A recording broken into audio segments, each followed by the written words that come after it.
Assalamualaikum warahmatullahi wabarakatuh. Halo semuanya, selamat datang di YouTube channel Ilham Arfianto. Di video kali ini saya akan membahas tentang uji hipotesis untuk dua kelompok yang saling berpasangan atau biasa disebut dengan paired sample t-test.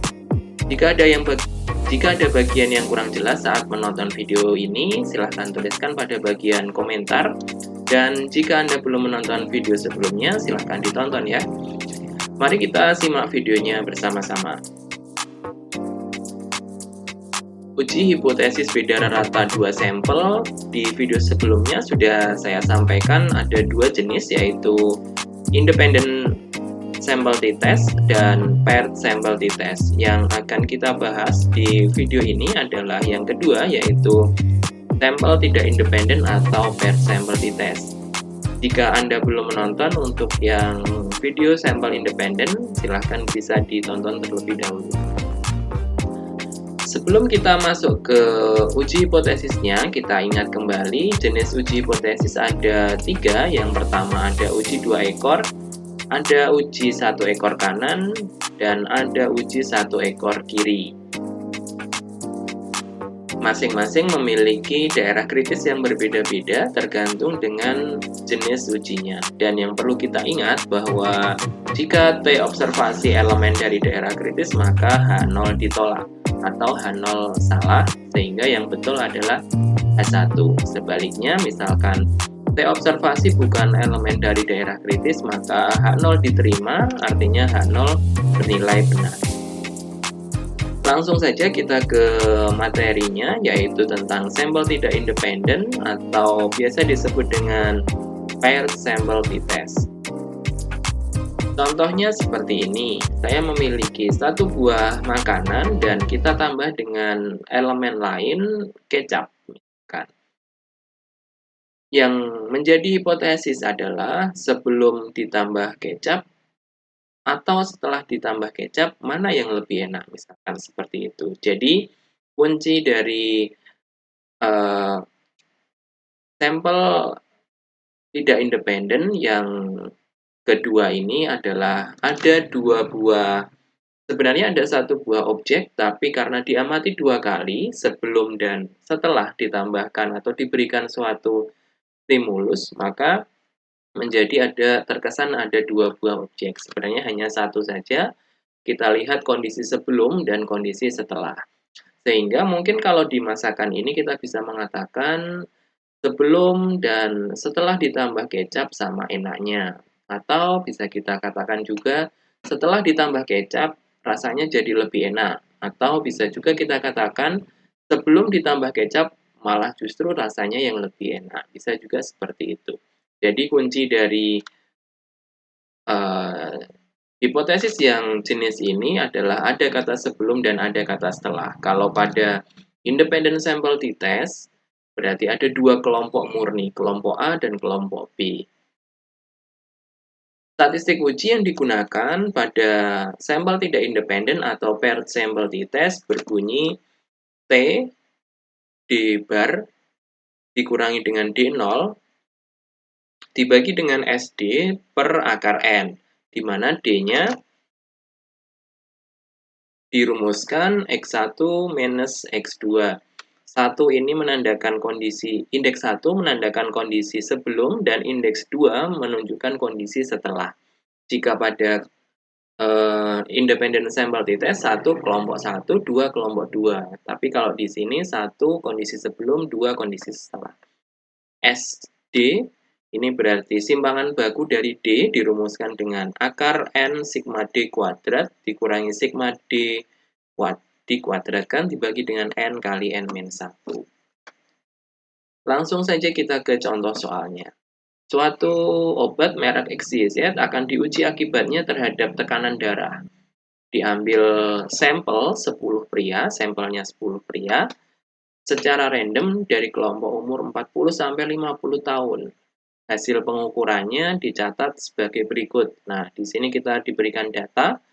Nomor ini misalkan ada 12 atau sejumlah, ini 12 ya seharusnya ya, 12 responden. Kemudian ada kondisi sebelum, tekanan darah sebelum, dan tekanan darah setelah.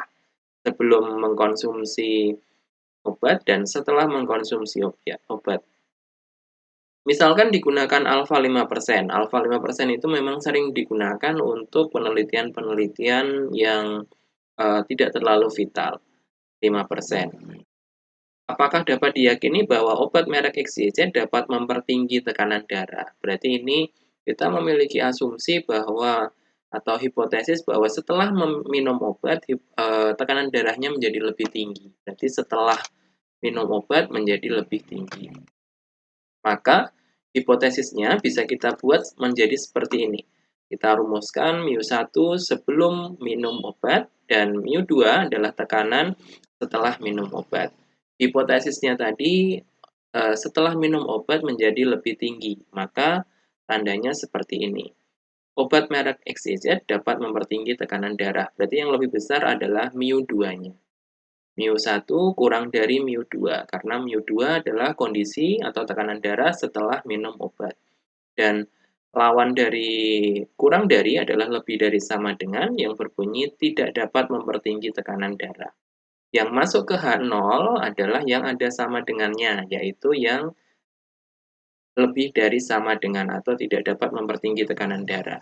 Sehingga hipotesis penelitiannya masuk ke H1. Taraf signifikansinya sebesar 5% atau 0,05. Kemudian untuk statistik uji yang digunakan sesuai dengan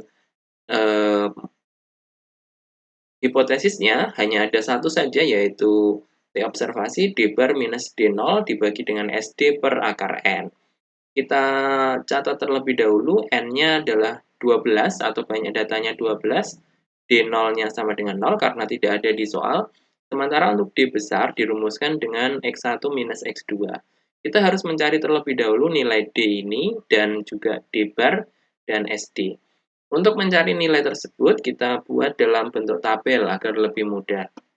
Di sini ada tabel untuk baris pertama menunjukkan nomor, baris kedua menunjukkan X1, dan baris kedua menunjukkan X2. X1 adalah tekanan darah sebelum minum obat, dan X2 adalah data setelah minum obat, tekanan darahnya. Kemudian D adalah selisih antara X1 dikurangi dengan X2. Contoh, 120 dikurangi dengan 128 hasilnya adalah negatif 8. 124 dikurangi 130 hasilnya negatif 6. Dan 127 dikurangi 130 hasilnya negatif 3. Itu adalah nilai D. Selanjutnya untuk nilai D kuadrat berarti masing-masing nilai ini kita kuadratkan. Negatif 8 kuadrat 64, negatif 6 kuadrat 36, dan seterusnya negatif 3 kuadrat hasilnya 9. Setelah kita kuadratkan, maka kita jumlahkan untuk nilai D dan D kuadratnya. D dijumlahkan, kita peroleh sigma D. Sigma D-nya hasilnya adalah negatif 18. Untuk sigma D kuadratnya kita peroleh nilai 358. Setelah kita peroleh nilai masing-masing ini, maka selanjutnya kita bisa menghitung untuk nilai T observasi. Tetapi sebelum menghitung nilai T observasi, kita harus mencari dulu nilai D bar dan SD. Nah, seperti ini. D bar-nya kita rumuskan, sigma D dibagi dengan N, sigma D-nya adalah negatif 18 dibagi dengan 12, hasilnya negatif 1,5. Untuk SD-nya sendiri bisa kita cari menggunakan persamaan ini, dan kita peroleh hasilnya sebesar 5,48.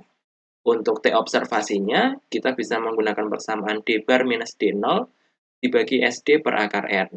D bar-nya adalah negatif 1,5 dikurangi 0 dibagi 5,48 SD dibagi dengan akar N, N-nya 12, hasilnya 0,949. Ini adalah nilai T observasi. Selanjutnya kita gambar daerah kritisnya. Karena ini uji satu ekor, kita lihat di hipotesisnya. Hipotesisnya adalah kurang dari angka termasuk hipotesis satu ekor. Nah, seperti ini, satu ekor kiri karena kurang dari. Ini luasannya adalah 0,05. Sekarang yang menjadi permasalahan adalah berapa batasnya. maka yang perlu Anda lakukan adalah mencari di tabel dengan alfanya 0,05 dan derajat bebasnya kita lihat di distribusi tadi n-1, n-nya 12 dikurangi 1 berarti 11. 0,05 11. Kita lihat dulu di tabel.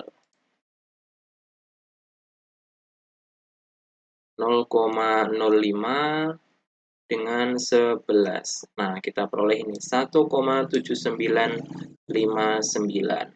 1,7959. 1,7959. 1,7959 atau kita bulatkan menjadi 1,796. Selanjutnya, kita bisa menggambar nilai T observasinya. T observasinya 0,949 berarti terletak di sini. 948 atau 949. Berarti kita bisa menentukan daerah kritis adalah T yang kurang dari negatif 1,796, di mana T observasi bernilai 0,948 bukan elemen daerah kritis. Artinya berarti H0 diterima karena nilai T observasi di luar daerah kritis. Berarti kalau H0 diterima, artinya H0 benar. Sehingga kesimpulannya adalah obat merek XYZ dapat mempertinggi tekanan darah.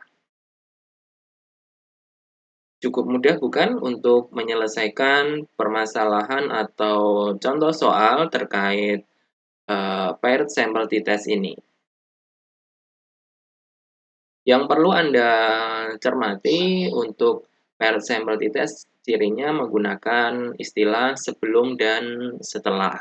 Karena sebenarnya hanya satu buah objek saja yang diamati sebanyak 2 kali. Demikian untuk video kali ini. Terima kasih telah menonton. Sampai ketemu di video selanjutnya. Dan jangan lupa jika ada bagian yang kurang jelas, langsung saja tuliskan pada bagian komentar. Terima kasih telah menonton. Assalamualaikum warahmatullahi wabarakatuh.